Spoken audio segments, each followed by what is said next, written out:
Madam Ba. Nah, apa tuh? Ari Allah ari ya. Awak. Enggak di mana ya Madam Ba? Wale ja. Ini Madam Ba. Madam Ba sih tinggal la modi ya. Modi ma? Nih. Kanggo inai Madam Ba. Kanggo ko Madam Ba tuh inata. Awa jon ko mi inata Madam Ba. Awak hara mi welti ke parce que mi joto mo sono. Kasi joni Allah ari amin kadi ma ara maka. Yo si Allah jabi. Ando ko bulu dedi. Mo heewi kono. Ya dan gondu mi fala. Nih. Fala hunto gol tiw. Tiw fala bon. Ya dan di dengu sihira ngodo. Wa wadde fugol. Wawa. Akule ga. Kala ko dinga jakka ta si ajakki to tutta. Wa en fo ko goto ko en sibbe en fo ko goto mi defa nyamo si Allah jabi. Si sai mi addini joni ma. Andu ko en goto. Wallahi ko en goto. Hande ko do ma do fala hunto go. Awa ana problem. Kon fado me yanka marché. Men dara do en tew gasude. Men dara ko men defana on si Allah jabi. Dogi ara. Inshallah. Madam Ba. Dara ma nani. Dogi ara nani. Ara tewo tidare tewo hara dudaji nani. Okay. Nene do hunto tewo. Kal e bagal do no comportare do.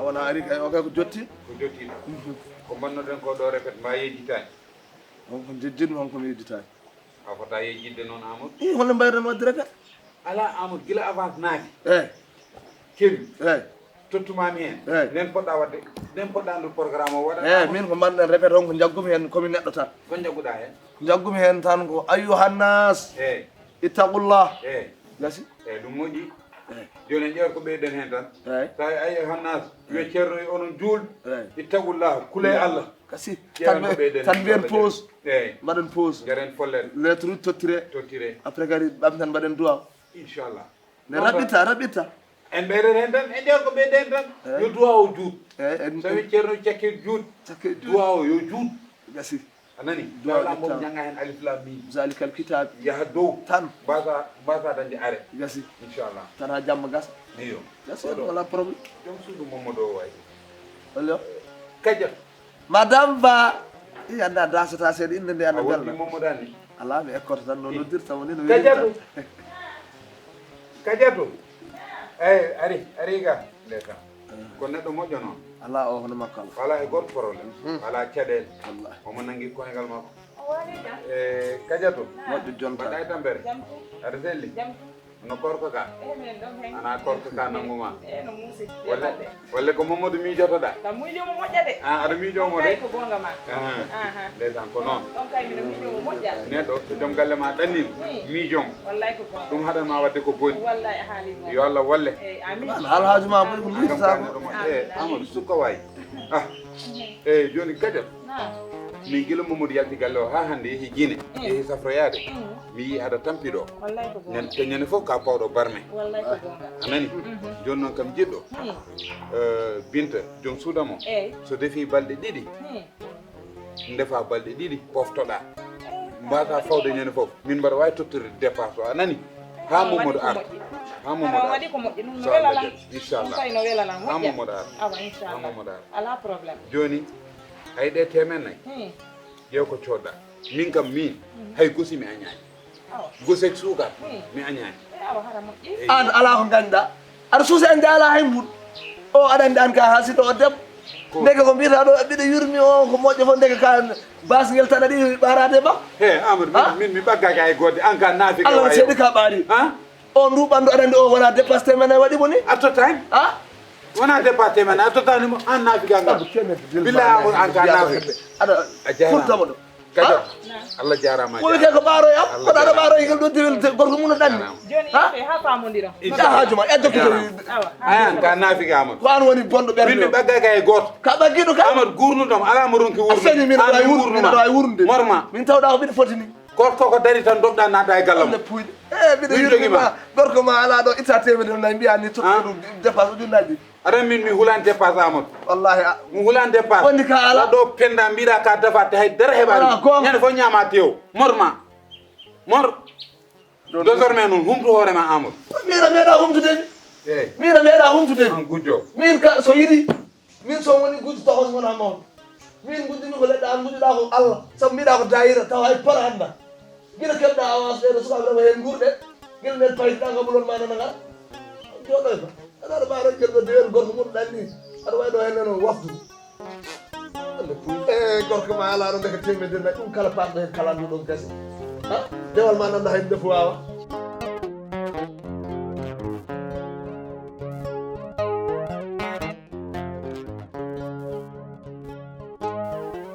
bint nanduma gonɗa ko lelde binta yawno gadda kubdarde yow joni wafto yona alhamdulillah rabbil alamin toppona yimɓe ɗum madame Ba waktu joni on de moyen 15 du moyen 15 guillambo duka omo leyli binta no leyli turo bisimilla bisimilla ma ala min komi invité ɗo hande he amadou e anta e joni ɗum ɗo foof aɗa humto ɗo ɗum ko foof a yiɗo foof a yaw kilo yen ɓuure lakosan café taton mbiya foof e aɗa humto ɗo min wawa yerre café tan café tati accu humtoɗo komi invité teddugal dasdaki rondete amadou ay min ko mbiyandumama humtu hoorema ko ɗum fijat ɗum ko fijirde tan ko gaydaki aɗa andi arta gallam rima amadou humtu hoorema annen min mi fijani min guila mbiɗani humto hooram komi karminno ko ma eyyi caggal nde yettima toon Allah jarama so yiɗi Allah jarama e binta yawno madame Ba yawno gara ɗum gueɗe ɗe ɓendi ɓendi ɓe defi ha moƴƴi nena moƴƴuru bayi bayi salatuno ɗo salatiɗo ɗo tew on supporter wiyete ko sati tewo ko ɗum ko supporter ay o cam an mbiɗan tan a mawde safalde seeɗa hande ko ñamugol ha haara tew mi wima noon binta yes Allah jaɓi Allah sernima lakson talon nguru lakson talon kam kilo assalamu aleykum assalamu aleykum hayo hayo Mamadou Mamadou ari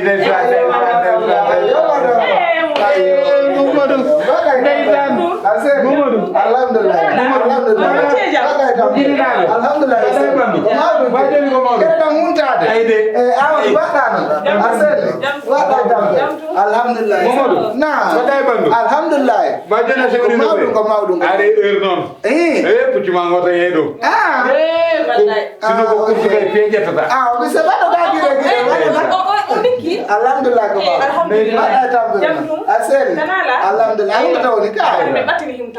bismillah dan non nawna tawde kay voyage on andi mono nawna voyage kala mi ora ta on to na machallah bismillah ay mas ko ni tigri le ko ni mo iri ko ni fi si accira ma dépense debbo ma defu ha mo e jesi nyama hayana ko dum wali na ya heedu tawele baawo modima ko ni doira cerno e non bismi amade debbo ma debbo mojo wallahi debbo mojo dimo amade bismillah ari ko min bismata da ko joni jottida bintar ha i o sanzata ko binta ko ay